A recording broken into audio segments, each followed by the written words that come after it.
Hello and welcome back to our podcast, the Z Movie Podcast. It's been a little bit. I've been away, so now we're back.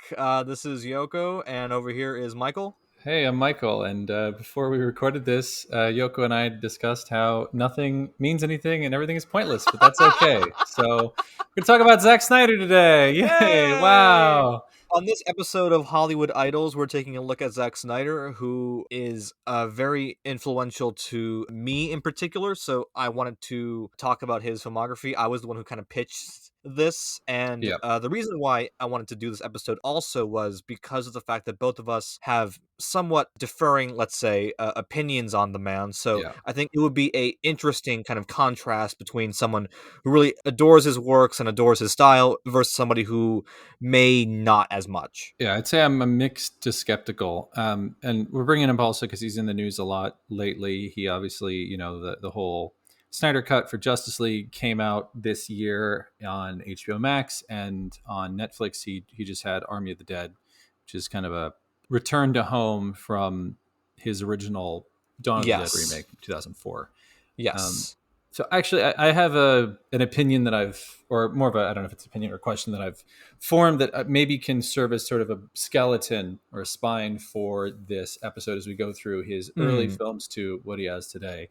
And that's I've kind of picked up on. I think this is something that a lot of Zack Snyder fans, and it is very divisive whether you think he is kind of overrated, like overly macho, big impressive visual films that are fairly hollow inside, whether you think that or you think that he is kind of more of a visionary type who has stunning visuals and meaning kind of baked in behind them, and is an auteur who kind of follows his heart.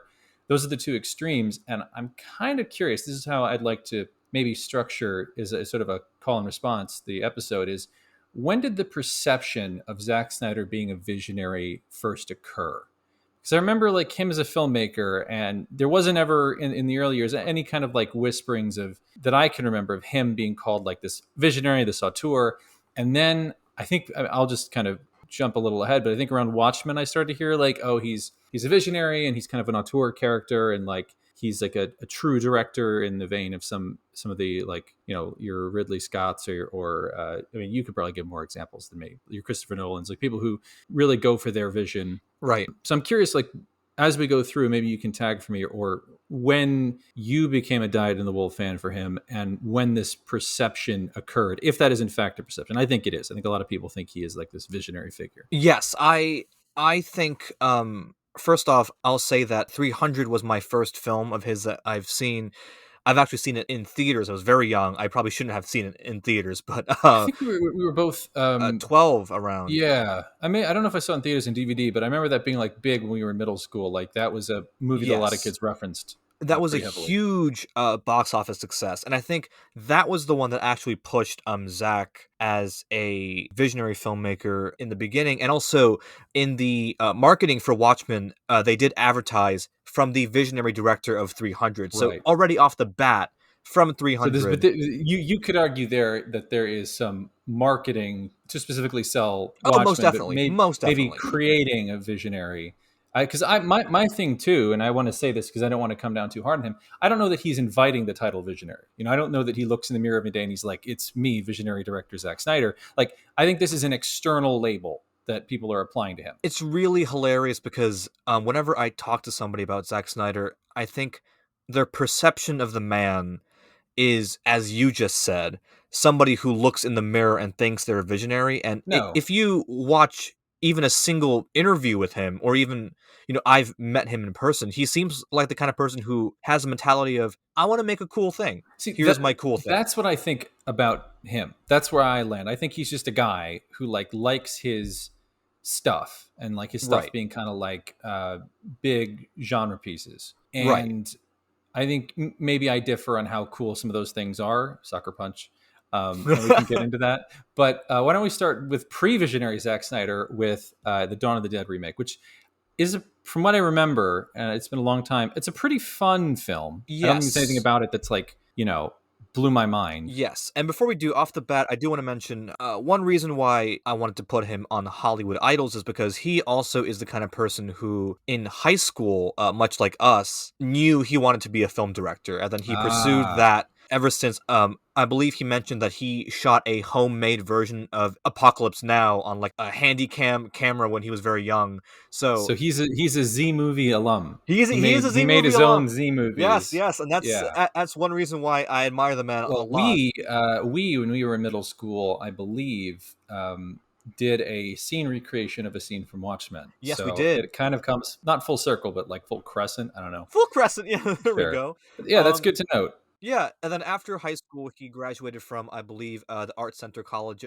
of Design in Pasadena, and straight from there, he went from making music videos and commercials, and he shot most of them himself. So he was kind of a DP a lot in his early career, and then Dawn of the Dead happened. But in between then, during Dawn of the Dead, he was already attached to make a movie for Disney called Mage, and he was also going to direct the SWAT movie, but then quit because the studio wanted to make SWAT PG-13 and not rated R, as he was promised.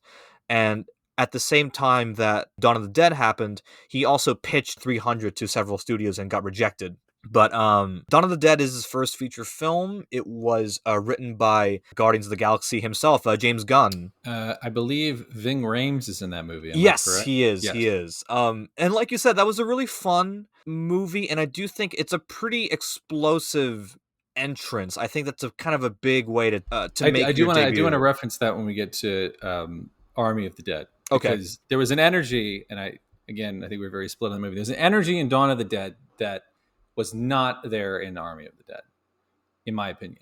I Um, can see that. Yeah, I can see that. Also, Ty Burrell from Modern Family plays just Yes. the biggest douche, and it's Yes. great. I really love because he was, apparently in interviews he said he was cast as like the douchebag a lot before he got Modern Family. Right. Like he was like the boyfriend, the mean boyfriend of the love interest, like that Right, kind right, of right. character. I think in some movie with I'm trying to remember what movie it was. He literally played that character, but it is fun because now everyone sees him as like goofy dad from Modern Yeah. Family. To see him as like caustic, like misogynist asshole, and he gets his comeuppance in the movie. Yes, he Um, does. He does in a very fun way. I do often think back to that scene in Dawn of the Dead where they're golfing off the roof and they're trying to hit That's a like nice scene. I like that scene a famous lot. figures like that. They're like, oh, that guy looks like Einstein or whatever, and they're trying to hit him Hmm. with like just stuff like that kind of humor and levity. At least in the moment I watched it, I haven't rewatched it. Maybe it's cringe now. Who knows? Very, very fun. Again, I don't think that this movie, like if you look at it, you're like, this movie has to be directed by Zack Snyder, and you may disagree on the second point, is necessarily recognizable as a Zack Snyder movie. I think in some places it is because a hallmark of a Zack Snyder film is a pretty explosive opening sequence, and I think the opening of Dawn of the Dead is one of my favorite horror movie openings of all time. I think it's just great. It's really well directed and well shot, and this movie began his trend of opening credit sequences as well, and then also selecting his own music. Zach was very picky on what songs he wanted to pick for this film, and that trend kind of carried over into things like Watchmen, for example. So there are like certain tropes of Zack Snyder's that are in Dawn of the Dead, but you are right. On the surface level, it's hard to tell. Like, oh, this is a Zack Snyder film. Oh, okay, Right. that's You interesting. don't have the dark saturated tones. You don't have the speed up, slow down, which like Right, right, right. those are the things that he gets memed for the most, at least. And Right. there are some of his more recognizable styles. You do have, I think at least from my recollection, some popular music in there, which is kind of like he likes to mix in Yeah. popular music, whether it's of the era of like, the Watchmen was like the 70s, 80s stuff, and Yes, then yes. or 60s and 70s stuff. And then there were others times he uses kind of more modern stuff. But yeah, Dawn of the Dead. I don't know if there's much else to say about that, but that this is. I'm going to keep coming back to this because I think it's kind of funny. This is pre-visionary Zack Snyder, Right, right? pre-visionary Zack Snyder. Yeah, yeah. And Yeah, then I do want to mention too that pretty good-looking movie for a $26 million budget. It looks a lot more expensive, and I think that's a great trait about Zack Snyder is he can take a small budget but then make it look so grand and bigger than it actually is. I think that's a huge talent of his that I think is pretty underrated in my opinion. yeah. Well, no, fair. I mean, $26 million movies, like they used to do that. That'd be like a big budget comedy or a medium Right, budget, like whatever movie. That those really no longer exist. sadly. But anyway, why don't we get on to 300, because that is Yes. where he becomes more noticed, I think. Yeah, this was his first huge film. And even huge, the budget was only between 60 and $65 million, so it wasn't a huge increase, but it was double the price check of Dawn of the Dead. But it was funny that how he convinced Warner Brothers to take on the project. It was he got the graphic novel by Frank Miller, and then he photocopied each of the panels of the graphic novel, and then photoshopped the speech bubbles out, and then brought in Scott Glenn, who's a friend of his, and did voiceover narration on top of it, and then also he shot a 90-second 360 one take action sequence of a Spartan mowing down some Persians, and that was the thing that convinced Warner Brothers to shoot the movie, because they were confused, like, so where in Greece are we shooting this? And Zach's like, no, we're gonna shoot it on blue screen. They're like, blue screen? How does that work? And then that was his pitch, was to make it as close to the graphic novel as they possibly could. Right. So I guess, not again. I have a couple things I want to talk about here. One Yeah. is the visionary thing, which people are already starting to hate this, but I'm going to keep coming back to it. It is an adaptation of someone else's work. So I guess I wonder, like, and he does bring some things to it that aren't there, but he is trying, the same with Watchmen, he's trying to be fairly close to the source material. Mm. So I wonder, especially if it's a visual thing, you're adapting to a visual thing, how visionary can you be? I have a counter to that, actually. I believe it is actually even more difficult to bring a panel to life than it is to create your own panel. Because to recreate a panel, I think it does take a certain amount of skill to then masterfully then take that panel and translate it into live action. I think it's not as simple as just doing it the same. Sure, you have to make it more kinetic. You're bringing 2D and making it living and giving it dimension and movement and all that, and then that's fair. I just wonder, like, that does make me think, kind of going back to what you said, but as roots, like the skill of a very, very talented music video director, Mhm. right? Like that kind of thing where you're building something around a source material, and being very visually, I guess I'll just say kinetic again. Mhm. I mean, I'll say maybe withdraw it slightly. I guess to speak more generally about 300, like I remember being, as a like an 11-year-old or whatever, being like, "Oh, yeah, it's pretty cool." But even when it came out, like 300 was kind of a ridiculous film. It is ridiculous in terms of its style. However, there is something to be said about Zack Snyder's sensibilities, let's say, that has always attracted me. Is, yes, I remember the greater action sequences, and even today they hold up so well. And next year actually will be its 15th anniversary, and it hasn't aged a day. But there is something about it. Hasn't it aged? Not Like, to I don't know. me, not to me. I haven't watched it since it first came out, but I've seen some clips and stuff, and like it does feel very, like, for lack of a better term, like a Bush administration movie. You know what I mean? Like Perhaps. of that era, of that like level of subtlety. You know what I mean? Like I feel like, I don't know. I would argue it does not hold up as well, For me, I've personally. seen it, I think a few months ago again. I watch it probably every year, and every time I watch it, I just get more and more impressed by the fact that it was made 15 years ago, and there's so much technological prowess and things that that film actually invented that we use all the time now. And I think that's one of the things that made Zach, quote unquote, a visionary director, even though he may like or dislike that title. I think it's a film that pushed the limits of what you can do in film and visual language, and I think it's something that we have never seen before. And James Cameron has talked about how he loves 300 and how Zach in that film has created an entirely different cinematic language, and I think that's entirely accurate.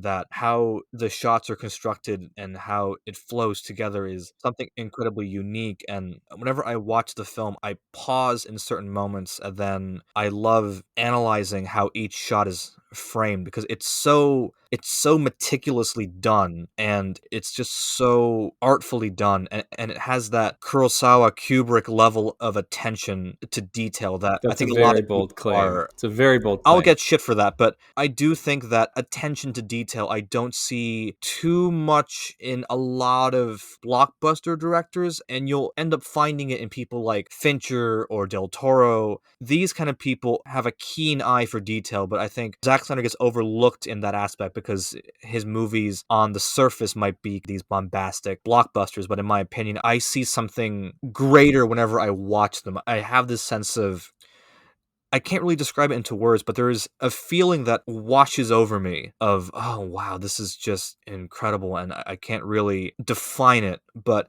it gives me that feeling of watching Kurosawa or Kubrick. Again, not in terms of perhaps quality or iconic stature, but in the craftsmanship. I see that vision and the artistry within every shot, and every shot is balanced so well and captured in a way that I've never seen before.